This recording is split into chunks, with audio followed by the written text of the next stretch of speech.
Hello বন্ধুরা, আমার চ্যানেলে তোমাদের সবাইকে স্বাগত।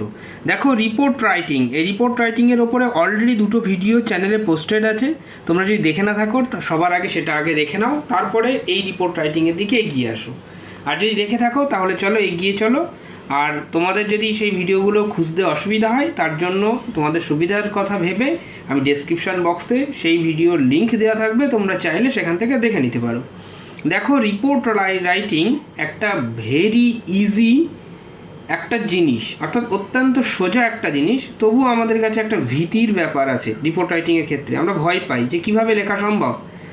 আমি তোমাদের স্টেপ বাই স্টেপ জাস্ট কয়েকটা পয়েন্ট বা হিন্টস মনে রাখতে পারলে রিপোর্ট রাইটিংয়ের লিখে আসা কোনো কোনো ব্যাপারই না, এবং পরীক্ষার হলে তোমরা একটা ভালো নম্বর অবশ্যই পাবে। কারণ রিপোর্ট রাইটিং এতটাই সোজা জিনিস এবং এত ভালোভাবেই তোমরা লিখে আসতে পারবে, জাস্ট কয়েকটা পয়েন্টস বা হিন্টস মনে রাখতে হবে। তো যাই হোক, সেই একই রকমভাবে আমি আজকেও আরেকটা রিপোর্ট রাইটিংয়ের ওই একই ফরম্যাট, সবগুলো রিপোর্ট রাইটিংয়ের ক্ষেত্রে যে আলাদা আলাদা ফরম্যাট তা কিন্তু নয়। তোমরা দেখবে ভিডিও আকারে আমি চ্যানেলে যে দুটো পোস্ট করেছি, একটা ছিল ব্লাড ডোনেশন ক্যাম্পের উপরে আর একটা ছিল রোড অ্যাক্সিডেন্টের উপরে। তাহলে দুই ধরনের রিপোর্ট, এবং দুটোই কিন্তু এই একই পয়েন্টের উপরে বেস করে লেখা যায়, সেটা আমি ওখানে দেখিয়েছি।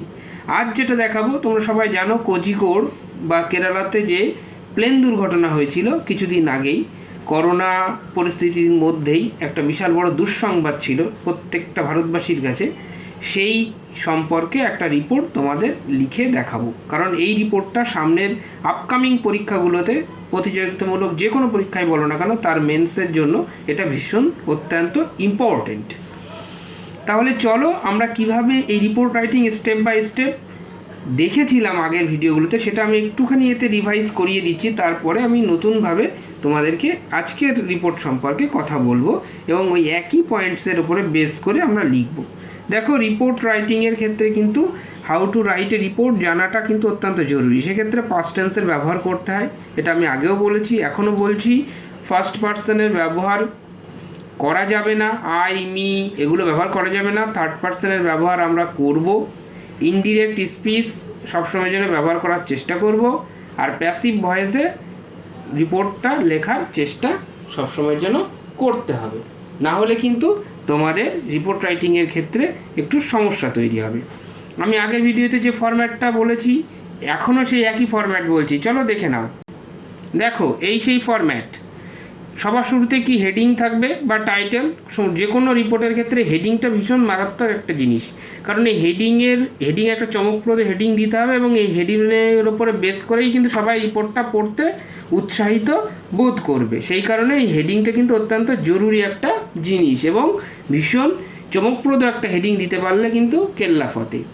এপাশে রিপোর্টেড বাই বা শুধু বাই, রিপোর্টেড বাই না দিয়ে শুধু বাইও লিখতে পারো, তারপর নিজের নাম লিখবে। তারপর ডেজিগনেশনটা কী জিনিস সেটা আমি আগেও বলেছি, এখনও বলেছি, যে তুমি লিখছো তার মানে তুমি সাংবাদিক। তোমার সেই সাংবাদিকতার যে ডেজিগনেশন, অর্থাৎ যে নিউজ পেপারের আন্ডারে তুমি সাংবাদিকতা করছো, সেইটা এখানে লিখতে হবে।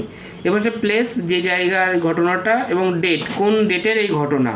দেখো, তারপর থাকছে বডি, অর্থাৎ এই রিপোর্ট রাইটিংয়ের ক্ষেত্রে বডি অফ দ্য রিপোর্ট এটা কিন্তু অত্যন্ত জরুরি। এটাকে আমরা 3টে ভাগে ভাগ করেছিলাম আগেরবার, এখনও সেই 3টে ভাগই ভাগ থাকবে। চলো দেখে নাও 3টে ভাগ কী কী। ইন্ট্রোডাকশন থাকবে, মেন কন্টেন্ট থাকবে, আর কনক্লুশন থাকবে। 3টে প্যারা আমরা করব রিপোর্ট রাইটিংয়ের ক্ষেত্রে। ইন্ট্রোডাকশানে এখানে জাস্ট আমি 3টে লাইনের কথা বলেছি, তোমরা চাইলে এর চেয়েও বেশি লাইন দিতে পারো, কোনো অসুবিধা নেই। আমি জাস্ট তোমাদের হিন্টস দিয়ে বুঝিয়ে দিয়েছি যে কী কী জিনিস তোমাদের লিখতে হবে। দেখো, ফার্স্ট লাইনে আমরা সবসময় চেষ্টা করো হু, হোয়াট, হু, হোয়েন, হোয়ার, অর্থাৎ কী জিনিস ঘটেছে, কীভাবে ঘটেছে, কী জিনিস ঘটেছে, কে ঘটিয়েছে, কখন ঘটেছে এবং কোথায় ঘটেছে, এটা প্রথম লাইনে সাধারণত দেবো। হোয়াই, কেন ঘটেছে, সেটাও আমরা দেবো পরের লাইনে। তারপরে দেবো ভলেন্টিয়ার্স অ্যাক্টিভিটি, এখানে দিয়েছি যেহেতু এটা ছিল ব্লাড ডোনেশন ক্যাম্পের ক্ষেত্রে। আর যদি কোনো অ্যাক্সিডেন্টাল রিপোর্টের ক্ষেত্রে হয় তখন সেটা কী দিতে হবে সেটাও আমি দেখিয়ে দিয়েছি, সেটাও আমি দেখিয়ে দিচ্ছি। তার আগে চলো আমি এই জিনিসটা একটু বলে দিই তোমাদেরকে। আর এটা ছিল ব্লাড ডোনেশন ক্যাম্পের ক্ষেত্রে মেন কন্টেন্টে কেমন সেই ঘটনাটা শুরু হলো মানে অর্থাৎ সেই ব্লাড ডোনেশন ক্যাম্পটা আর কি কীভাবে শুরু হলো এবং কি কি হাইলাইটস ছিল সেই ইভেন্টের, সেটা এখানে লিখতে হতো, অর্থাৎ মেন কন্টেন্টে, মেন যে প্যারাগ্রাফটা। আর কনক্লুশনে সবসময়ের জন্য আমরা কনক্লুশন যেটা দেবো, সামারাইজ দ্য এন্ড, অর্থাৎ শেষটুকানি একটা সামারি লিখে দেবো, পজিটিভ নোট যেন তার মধ্যে থাকে। এবার চলো যে অ্যাক্সিডেন্টের অর্থাৎ রোড অ্যাক্সিডেন্টের ওপরে যে রিপোর্টটা আমি দেখেছিলাম সেটার কন্টেন্ট এবং বডি সেটা একটু দেখে নিই। দেখো এটা ছিল সেই রোড অ্যাক্সিডেন্টের ক্ষেত্রে heading, place, date, reported by, এই জিনিসগুলো একই রকম আছে, মানে ওই রিপোর্টেও ব্লাড ডোনেশনের ক্যাম্পে যা ছিল এখানেও তাই। দেখো বডির ক্ষেত্রে এখানেও তাই ইন্ট্রোডাকশান, আর ওখানেও ছিল ইন্ট্রোডাকশান, তার সাথে সাথে কী ছিল মেন কন্টেন্ট, কনক্লুশন, 3টে পার্ট ছিল, আমরাও 3টে পার্ট করে দিয়েছি। দেখো এই একই জিনিস, প্রথম লাইনে হোয়াট, হু, হোয়েন, হোয়ার, দ্বিতীয় লাইন হোয়াই, তারপরে দেখো পিপুল ডায়েড ইনজিওর্ড, ওটা হলো অ্যাক্সিডেন্টাল রিপোর্টের ক্ষেত্রে, সামান্য একটু চেঞ্জ। মেন কন্টেন্টে সেই একই জিনিস, ওখানেও বলেছিলাম কী ঘটনাটার টোটাল সামারি করা, ঘটনাটার টোটাল বিবরণ করা, ডেসক্রাইব করা, এখানেও তাই how exactly incident took place, তার মানে কি ওই ঘটনাটার ডিটেলস অফ দ্য ইনসিডেন্ট, মানে এখানে কিন্তু সেটা লিখতে হতো। আর কনক্লুশনে ওখানেও ছিল summarise the end with a positive note, এখানেও দেখো summarise the end of the incident with current situation, এই কারেন্ট সিচুয়েশনের ওপর লিখতে হবে এবং তার ভিতরে একটা পজিটিভ নোট অবশ্যই থাকবে। তাহলে নিশ্চয়ই এই জিনিসটা বুঝতে পেরেছো। চলো আমরা আজকে যেটা লিখব সেটা ছিল প্লেন ক্রাশ, অর্থাৎ প্লেন দুর্ঘটনা নিয়ে। সেক্ষেত্রেও কিন্তু আমাদের ওই একই জিনিস, তোমাদের যেটা আমি আগের থেকে বলে দিই, heading, place, date, reported by, এই জিনিসগুলো একই থাকবে। বডি অফ দ্য লেটারের, বডি অফ দ্য রিপোর্টের ক্ষেত্রে প্রথমে ইন্ট্রোডাকশান, তারপর মেন কন্টেন্ট, তারপর কনক্লুশন, এই 3টে জিনিস তো আসছেই। কিন্তু এবার ইন্ট্রোডাকশানে কী কী রাখবো, প্রথম দিকে হোয়াট, হু, হোয়েন, হোয়ার আর হোয়াই, এই 3টে জিনিস, এই 5টা জিনিস, 5টা WH আমাদের মাথায় রাখতে হবে। এই 5টা WH-এর ওপর বেস করেই আমরা পয়েন্টগুলো লিখবো। এবং তারপরে দেখো থার্ড লাইনে হচ্ছে পিপল ডায়েড ইনজিওর্ড, সেই একই জিনিস অ্যাক্সিডেন্টাল রিপোর্টের ক্ষেত্রে, যেহেতু এটাও একটা অ্যাক্সিডেন্ট, সেখানেও পিপল ডায়েড ইনজিওর্ড, এই কথাগুলো আমরা রাখবো। মেন কন্টেন্টে সেই মানে ডিটেলস অফ দ্য ইনসিডেন্ট সেটা আমরা দেবো, আর শেষে কনক্লুশনে দেবো summarise the end of the incident with current situation, current সিচুয়েশনও সামারাইজ করে দেবো। তাহলে চলো রিপোর্টটা আমরা লিখে ফেলি। অর্থাৎ কোঝিকোড বা কেরালাতে যে প্লেন দুর্ঘটনা হয় তার উপরে বেস করে আমরা একটা রিপোর্ট তোমাদের লাইভ আমি লিখে দেখাবো। মোটামুটি ওয়ার্ড লিমিট 200 থেকে 250, তার মধ্যেই লেখার চেষ্টা করবে সবসময়ের জন্য, কারণ পরীক্ষাতে সাধারণত উইদিন 200 অথবা অনেক ক্ষেত্রে তোমাদের 200 বলে, তোমরা চাইলে তার যে 10-20টা ওয়ার্ড বেশি গেলেও অসুবিধা নেই। আর যদি 300 বলে তাহলে 300 যাবে, যদি 250 বলে 250 যাবে, যেরকম আর কি যাবে। তাহলে চলো আমি 200-250 ওয়ার্ডের মধ্যে মোটামুটি একটা তোমাদের লিখে দেওয়ার চেষ্টা করছি, যার মধ্যে এই জিনিসগুলো সবই থাকবে। লক্ষ্য করো, প্রথমেই আমি লিখছি ফার্স্ট লাইনে হোয়াট, হু, হোয়েন, হোয়ার, আর সেকেন্ড লাইনে হোয়াই, এই 5টা WH-এর ওপরে বেস করে আমি লিখছি। দেখো কেরালাতে যেহেতু এটা আমরা কেরালা দিয়েই হেডিংটা শুরু করছি, কোনো অসুবিধা নেই, ঠিক আছে। তাহলে আমরা কেরালা দিয়েই শুরু করি, কেরালা, ঠিক আছে। কেরালা কী জিনিস, প্লেন ক্রাশ, মানে এই যে কেরালা প্লেন ক্রাশ, এটা তোমরা নির্দিষ্ট অন্য কোনো জায়গার নাম হিসেবেও দিতে পারো, ঠিক আছে। কেরালা প্লেন ক্রাশ, ডেথ মানে মৃত্যুযাত্রা, ডেথ টোল, ঠিক আছে, মানে মৃত্যুযাত্রা, ঠিক আছে। রিচেস মানে হলো পৌঁছে গেছে 20, অর্থাৎ এই দিলাম আমরা হেডিংটা, অর্থাৎ Kerala plane crash, death toll reaches 20। তোমরা চাইলে নিচে আন্ডারলাইন করেও দিতে পারো, নাও পারো, অসুবিধা কিছু নেই, ঠিক আছে। তোমরা এখান থেকে এটা লিখে দিলে। এবার দেখো এই পাশে, ঠিক এই পাশে আমাদের কি বলা ছিল না, জায়গার নাম। এবার যেহেতু এখানে জায়গার নাম কিন্তু কেরালা নয় অ্যাকচুয়ালি, মানে মূল যে জায়গাটা ছিল সেটা ছিল কোঝিকোড, তাই তো আমরা সেটাই লিখে দিই, ঠিক আছে। কোঝিকোড বানানটা কিন্তু একটু মানে খটোমটো, তোমরা একটু সঠিকভাবে লেখার চেষ্টা করবে। কোঝিকোড, হ্যাঁ, কোঝিকোড জায়গার নাম, আর কোন তারিখে এই ঘটনাটা ঘটেছিল, ঠিক আছে। এবার ধরো সেই তারিখের ঘটনার পরে তোমাদেরকে লিখতে দিল, তোমরা সেটা লিখবে। আমি এখানে জাস্ট মানে ধরো এটা ঘটনাটা ঘটেছে 7 তারিখ নাগাদ, তা আমি লিখে দিলাম 7th August, AUGUST 7th August, কোন সাল, 2020। নিশ্চয়ই এটা বুঝতে পেরেছ। আর এই পাশের দিকে এই কোঝিকোড়ের সোজাসুজি মানে কে রিপোর্ট করছে সেটা লিখতে হবে। তাহলে রিপোর্টেড বাই, এবার তোমার নিজের নাম, তবে নিজের নামটা সবসময় যেন স্পেলিংটা যেটা লিখবে সেটা হলো সংক্ষেপে দেবে, অর্থাৎ এ দাস। তোমরা ধরো অমিত দাসও যদি হও পুরো নামটা লিখবে না, সুকুমার দাস, এস দাস, সেক্ষেত্রে নাম অ্যাভয়েড করবে, ঠিক আছে। এ দাস। এবার ধরো তুমি টাইমস অফ ইন্ডিয়াতে কাজ করো, কমা TOI মানে টাইমস অফ ইন্ডিয়া, ঠিক আছে। এটা নিশ্চয়ই তোমাদের কাছে ক্লিয়ার হয়ে গেছে এই জিনিসগুলো। এইবার চলো প্রথম যে প্যারাগ্রাফটা আমরা লিখব সেই প্যারাগ্রাফের প্রথম লাইনটা হবে 4টে বা 5টা WH-এর ওপরে। কী কী? হোয়াট, হু, হোয়েন, হোয়ার, ঠিক আছে, এবং হোয়াই, এগুলোর ওপরেই প্যারাগ্রাফটা থাকবে। তাহলে চলো প্রথমেই আমরা লিখে ফেলি, যেহেতু এটা একটা ভয়ঙ্কর অ্যাক্সিডেন্টাল রিপোর্ট তাই আমরা কী করে দিই, এ টেরিবল, ঠিক আছে। টেরিবল মানে হলো ভয়ঙ্কর। A terrible plane crash. তোমরা নিশ্চয়ই জানো প্লেন ক্রাশ যে শব্দগুলো আমি ব্যবহার করছি, এই শব্দগুলো তোমাদের কাছে পরিচিত শব্দ। কি হলো না, সেই প্লেন ক্রাশটা হয়েছে, অকার্ড, ঠিক আছে। এই যে এই অকার্ড শব্দটা কিন্তু সাধারণত অ্যাক্সিডেন্টাল রিপোর্টের ক্ষেত্রে ভীষণ ব্যবহার হয়। অকার্ড কখন? হোয়েন, কি মানে কখন কি হলো, হোয়েন অ্যান এয়ার ইন্ডিয়া নিশ্চয়ই তোমরা জানো, একটা প্লেন, ভারত সরকারের একটা প্লেন সংস্থা, এয়ার ইন্ডিয়া এক্সপ্রেস ফ্লাইট কি হয়েছে, কোথার থেকে আসছিল সেটা আমরা লিখে দিই। এই যে হোয়ার যে লিখতে হবে, ফ্রম দুবাই, যেটা দুবাই থেকে আসছিল। কি হয়েছিল, ওভারশট কোথায়, মানে রানওয়ে পার করে গেছিলো, তাই তো। তাহলে সেটাই লিখে দেবো, ওভারশট দ্য রানওয়ে। কোথায়, অফ কেরালাস। কোথায়, কি এয়ারপোর্ট, কারিপুর এয়ারপোর্ট। নিশ্চয়ই এটা তোমাদের জানা এয়ারপোর্ট। কবে হয়েছিল তারিখটাও কিন্তু লিখতে হবে, অন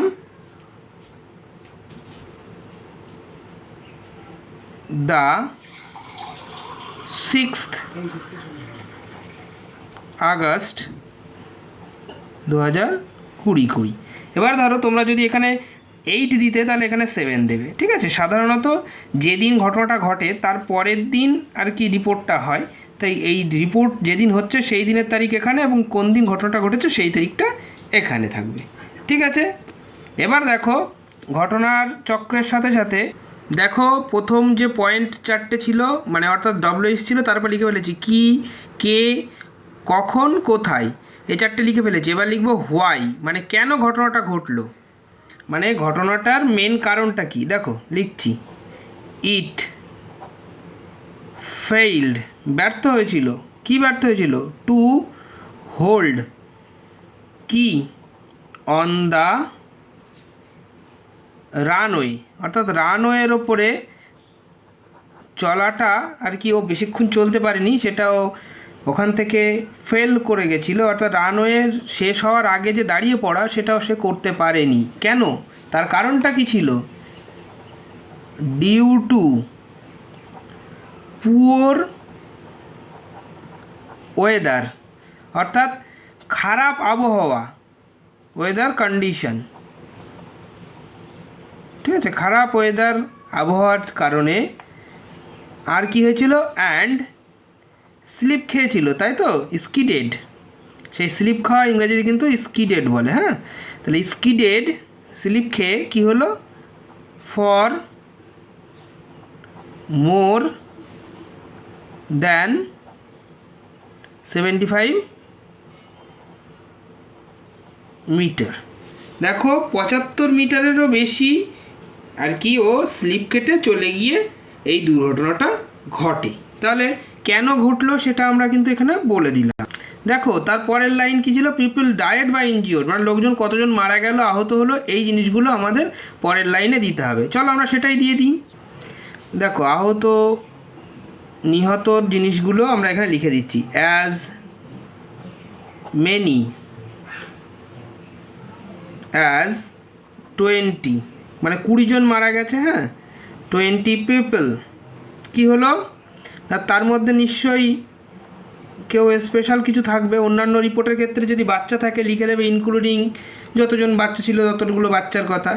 যেহেতু এটা প্লেন ক্র্যাশের ক্ষেত্রে সাধারণত ক্ষেত্রে আর কি ওই প্লেনের যে ক্যাপ্টেন অর্থাৎ যে ড্রাইভার, সে ক্যাপ্টেন কি হয়েছিল, পাইলটের কি হয়েছিল সেটাও কিন্তু আমাদের এখানে লিখে দিতে হবে। হ্যাঁ, যেহেতু এই দুর্ঘটনায় দুজন পাইলট বা দুজন ক্যাপ্টেনই মারা যায়, সেই জন্য এখানে কিন্তু এই ঘটনাটার সাথে সাথে আমরা এই দুজন পাইলটের কথাটাও লিখে দেবো। তাহলে as many as 20 people including 2 pilots, অর্থাৎ দুজন পাইলট সহ 20 জন কী হলো, ওয়ার কিল্ড, মানে মারা গেল। অ্যান্ড, এবং কতজন আহত হলো সেই কথাটা এবার আমরা এখানে লিখে দেবো। অ্যান্ড মেনি, এবং মেনি মানে কি অনেক লোকই কী হয়েছিল, ইনজিওর্ড, মানে আহত হলো। ঠিক আছে, আফটার দ্য প্লেন, কিসের পরে, প্লেন মানে অ্যাকচুয়ালি প্লেনটা তো মানে ক্র্যাশ খেয়ে গিয়ে ওই পাশে রানওয়ে শেষ করে গিয়ে পাশে একটা নিচু জায়গাতে ভেঙে পড়েছিল, তাই তো? তো সেটাই আমরা এখানে লিখব। After the plane plunged, PLUNGED, plunged down, পড়ে গেল। এ স্লোপ, ঢালু জায়গা থেকে। আর কি হলো, 2 টুকরো হয়ে গেছিলো, তাই তো? অ্যান্ড ব্রোক ইনটু 2, মানে 2 টুকরো যে হয়ে গেল সেটাই লিখছি, 2 পিসেস, মানে 2 টুকরো হয়ে গেল। ব্যাস, ফুল স্টপ। তাহলে নিশ্চয়ই বুঝতে পেরেছ যে পিপল কতজন মারা গেল, আহত হলো, সেই কথাগুলো কিন্তু এই প্যারাগ্রাফের মধ্যে সম্পূর্ণ আমরা ঢুকিয়ে দিয়ে ফেললাম। তাহলে প্রথম ইন্ট্রোডাকশনের প্যারাগ্রাফ কিন্তু কমপ্লিট হয়ে গেল। ইন্ট্রোডাকশনের ক্ষেত্রে first line, second line, third line, who, what, when, where, why, people died, injured, এই টোটাল কমপ্লিটটা আমরা করে ফেললাম। ঠিক আছে, এবার আসছি মেন কন্টেন্টে। How exactly incident took place বা ডিটেলস অফ দ্য ইনসিডেন্ট, এটা আমরা এখানে মেন কন্টেন্টে লিখব। তাহলে চলো লিখে ফেলি। যেহেতু আমরা ডিটেলস দিচ্ছি, সেহেতু ওই প্লেনটা কোথা থেকে আসছিল, কতজন প্যাসেঞ্জার নিয়েছিল, কতজন ক্রিউ মেম্বার ছিল, এই সমস্ত জিনিসগুলো আমরা কিন্তু এখানে লিখব। ঠিক আছে, তাহলে চলো আমরা সেটাই লিখে ফেলি। এবার যেহেতু এটা সেকেন্ড প্যারাগ্রাফ, তো আমরা একটা প্যারা মতন করে লিখছি। হ্যাঁ, দ্য বোয়িং, সরি বানান ভুল গেল, BOEING, মানে প্লেনটাকে সাধারণত বোয়িং বলে, মানে যা বয়ে নিয়ে যায় আর কি, বোয়িং এয়ারক্রাফট। হ্যাঁ, মানে এই বোয়িং এয়ারক্রাফট মানে হলো প্লেনটি। ঠিক আছে, দ্য বোয়িং এয়ারক্রাফট ক্যারিং, মানে বহন করে নিয়ে আসছিল কতজন, 189 প্যাসেঞ্জার্স, মানে 189 জন প্যাসেঞ্জার্সকে নিয়ে আসছিল। অ্যান্ড, শুধু প্যাসেঞ্জার তো নিয়ে আসে না প্লেনে করে তো আরও আসে, সেখানে পাইলট থাকে, তার সাথে সাথে এয়ার হোস্টেসরা থাকে, এই জিনিসগুলো অনেকেই থাকে। অর্থাৎ the Boeing aircraft carrying 189 passengers and 6 crew members. ঠিক আছে, তার মধ্যে 6 জন ক্রিউ মেম্বারও ছিল। এবং এই বোয়িং এয়ারক্রাফটটা কী করছিল, অ্যাটেম্পটেড, মানে চেষ্টা করেছিল, অ্যাটেম্পটেড কী চেষ্টা করেছিল, টু ল্যান্ড, অর্থাৎ ল্যান্ড করার, অর্থাৎ মাটিতে নামার চেষ্টা করেছিল। কিসের মধ্যে দিয়ে, সরি বানান ভুল হয়ে যাচ্ছে, অ্যামিডস মানে মধ্যে। হ্যাঁ, হেভি, আবার বানান ভুল হয়ে যাচ্ছে, টেল উইন্ডস। হ্যাঁ, টেল উইন্ডস মানে হলো পিছন দিকে প্রচণ্ড হাওয়া বয়ে যাচ্ছিলো, যেহেতু আবহাওয়া খারাপ, তো তার সঙ্গে বৃষ্টি হয়েছে, ঝড় হচ্ছে, এই জিনিসগুলো হচ্ছে টেল উইন্ডস অ্যান্ড রেইন, এবং বৃষ্টি হচ্ছিল। ঠিক আছে, on the table top runway, table top runway মানে হলো সেই রানওয়ের ওপর দিয়ে আর কি প্রচণ্ড বেগে ঝড় এবং বৃষ্টি চলছিল। টেবিল টপ অর্থাৎ রানওয়ের মাঝ বরাবর যেটা বলা হয়। হ্যাঁ, তাহলে সেখান দিয়ে এই বৃষ্টিপাতটা হচ্ছিল। তার মধ্যে 189 জন প্যাসেঞ্জার এবং তার সাথে সাথে 6 জন ক্রিউ মেম্বারকে নিয়ে ওই প্লেনটা ল্যান্ড করার চেষ্টা করেছিল। এবার তারপরে কি ঘটনা ঘটলো সেটা লিখে দিই। যে তারপরে তো ওই ঘটনাটা ঘটলো কারণ ওই প্যাসেঞ্জার সহ প্লেনটা নামার সময় নামতে পারলো না এবং দুখণ্ড হয়ে গেল, পাশে পড়ে গেল। এই জিনিসগুলো সবই আমাদের লিখতে হচ্ছে এখানে। ঠিক আছে, তাহলে চলো লিখে ফেলি যে অনেক প্যাসেঞ্জাররা যাদের আর কি দুর্ভাগ্যবশত তারা এই দুর্ঘটনার ভিতরে পড়েছে, এবার সেই কথাগুলোই আমরা এখানে লিখব। ঠিক আছে, এবার দেখো এই দিনটা ছিল খুব বাজে একটা দিন। হ্যাঁ, সেটাই আমরা এখানে লিখছি। হ্যাঁ, ইট ওয়াজ এ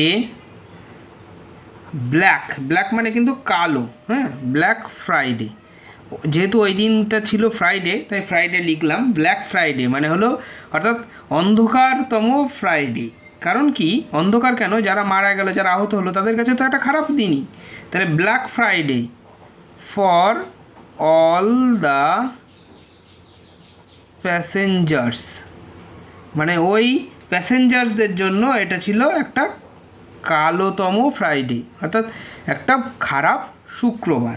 ঠিক আছে, দেখো এবার দেখো মানে তাদের কাছে খারাপ কেন, তারা প্লেনে উঠেছিল, সঠিকভাবে বাড়িতে চলে আসবে, কিন্তু তার মধ্যেই এই দুর্ঘটনাটা ঘটে গেল।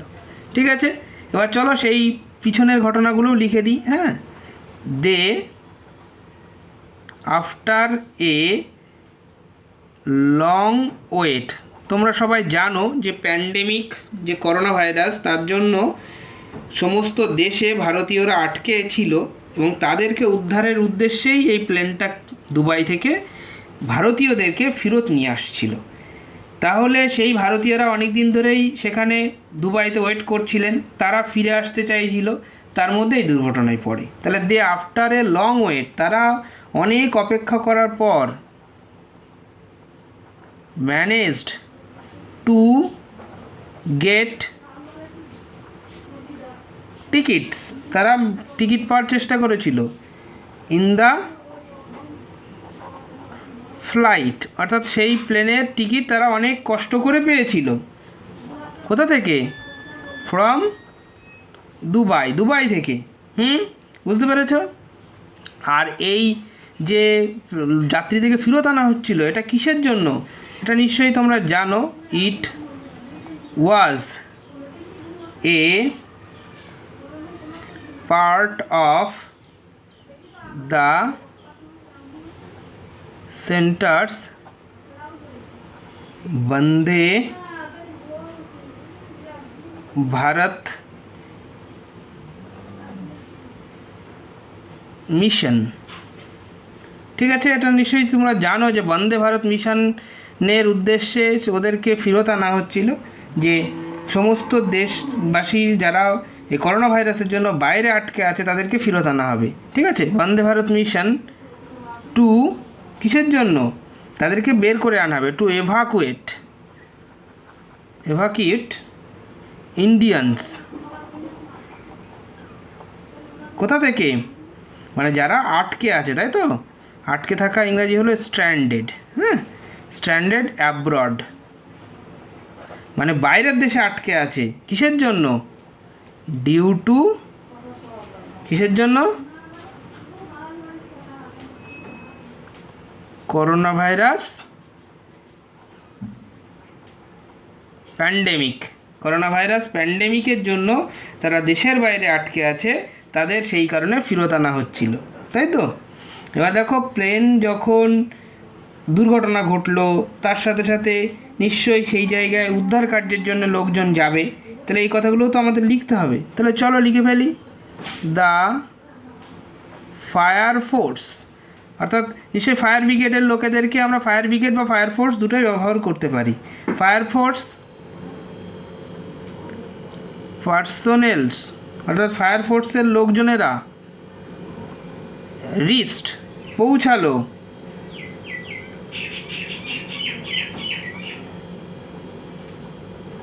ইমিডিয়েটলি এবং মানে সাথে সাথে পৌঁছে গেল।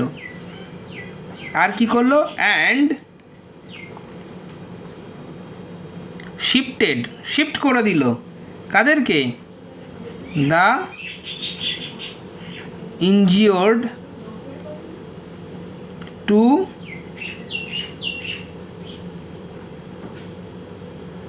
হসপিটালস সুন। খুব তাড়াতাড়ি তাদেরকে হসপিটালে পাঠিয়ে দেওয়া হলো। নিশ্চয়ই এই পর্যন্ত বুঝতে পেরেছ? এই টোটাল প্যারাগ্রাফটা হলো মেন কন্টেন্ট। এবার চলো কনক্লুশন লিখে ফেলি, অর্থাৎ summarise the end of the incident with current situation. অর্থাৎ এই কারেন্ট সিচুয়েশনের উপরে এই সম্পূর্ণ ঘটনাটা একটা পজিটিভ নোট দিয়ে আমরা শেষ করব। দেখো, কেরালার এই দুর্ঘটনার ফলে অনেক পেশেন্টরা নিশ্চয় হসপিটালে ভর্তি থাকবে এবং তার মধ্যে কয়েকজন সিরিয়াস অবস্থাতে অবশ্যই থাকবে। সেই কথাগুলো আমরা লিখি। হ্যাঁ, এখানে লিখে ফেলি। Currently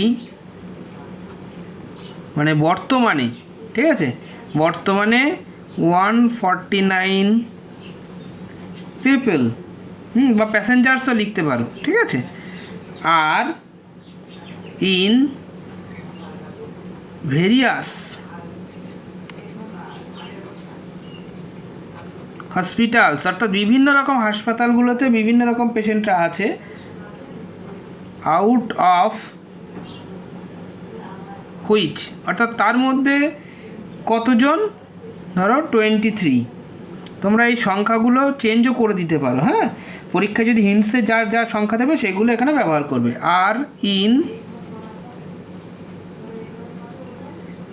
critical